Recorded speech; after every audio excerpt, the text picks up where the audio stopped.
BA part 1 history paper 2 की इस कक्षा में आप सब विद्यार्थियों का स्वागत है। आज हम बात करेंगे डिक्लाइन ऑफ द मुगल्स, मुगलों के पतन के कारण। मूल रूप से मुगल साम्राज्य के पतन के लिए निम्नलिखित कारण उत्तरदायी थे। पहला, औरंगजेब की धार्मिक नीति। औरंगजेब की धार्मिक नीति मुगल साम्राज्य के लिए घातक बनी।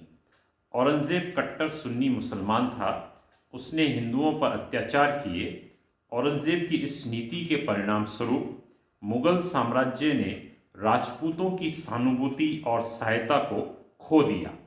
राजपूतों, जाटों और सिखों के विद्रोह औरंगजेब की नीति के ही परिणाम थे। अपनी धार्मिक नीति की प्रेरणा से ही औरंगजेब ने दक्षिण भारत के शिया राज्यों का उन्मूलन भी किया। उसकी इस नीति के कारण ही मराठाओं ने हिंदूवादी स्वराज का आंदोलन प्रारंभ किया। दूसरा कारण, औरंगजेब के युद्ध करने की नीति। औरंगजेब के शासन के पहले के 25 वर्ष उत्तर भारत में विभिन्न विद्रोहों के दमन में निकले। अपने जीवन के अंतिम 25 वर्ष उसने दक्षिण भारत के युद्ध करने में व्यतीत किए। इन युद्धों से मुगल साम्राज्य को भारी आघात पहुंचा।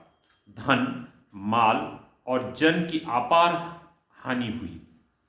तीसरा कारण, उत्तराधिकार नियम का अभाव। मुसलमानों में उत्तराधिकार का कोई निश्चित नियम नहीं था। बादशाह की मृत्यु के बाद सिंहासन प्राप्त करने के लिए युद्ध हुए। उत्तराधिकार के युद्ध की परंपरा पड़ गई। औरंगजेब ने अपने पिता का अनुकरण किया और उसके पुत्रों ने उसका। चौथा, स्वेच्छाचारी केंद्रीय शासन। स्वेच्छाचारी केंद्रीभूत शासन में सारी शक्तियां बादशाह के हाथ में केंद्रित होती थी। शासन का संचालन केंद्र से होता था। अकबर से औरंगजेब तक सभी शासकों में साम्राज्य संभालने की योग्यता थी। औरंगजेब के बाद समस्त मुगल शासक अयोग्य थे। उनमें विशाल साम्राज्य को सुरक्षित बनाए रखने की क्षमता नहीं थी। पांचवा कारण, मुगलों का नैतिक पतन। मुगल साम्राज्य के पतन में अमीरों का चारित्रिक पतन भी सहायक सिद्ध हुआ। अमीरों की दलबंदी और षड्यंत्र दिन प्रतिदिन बढ़ते चले गए। मुगल सेना का भी नैतिक पतन आरंभ हो गया। मुगल सेना में लागू मनसबदारी प्रथा भी मुगल साम्राज्य के पतन में सहयोगी बनी। केंद्रीय शक्ति के शिथिल हो जाने से मनसबदार काफी शक्तिशाली बन गए। छठा कारण, नादिर शाह और अहमद शाह अब्दाली के आक्रमण। 1739 ईस्वी में नादिर शाह के आक्रमण ने बची हुई मुगल शक्ति को पूरी तरह नष्ट कर दिया।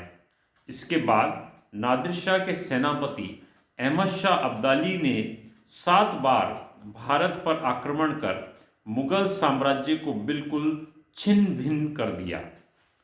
सातवां कारण, यूरोपियों का आगमन। ईस्ट इंडिया कंपनी धीरे धीरे एक व्यापारिक संस्था से राजनीतिक संगठन में परिवर्तित होने लगी। 1757 ईस्वी में प्लासी के युद्ध के बाद अंग्रेजों ने बंगाल में अपना स्वतंत्र सत्ता स्थापित कर ली थी। 1764 ईस्वी में अंग्रेजों ने बक्सर की लड़ाई में शाह आलम को पराजित करके बंगाल, बिहार और उड़ीसा की दीवानी प्राप्त कर ली। 1803 ईस्वी में अंग्रेजों ने दिल्ली पर भी अधिकार कर लिया। आठवां कारण, मुगलों की नौसैनिक शक्ति। मुगल शासकों ने नौसैनिक शक्ति को बढ़ाने की ओर कोई ध्यान नहीं दिया।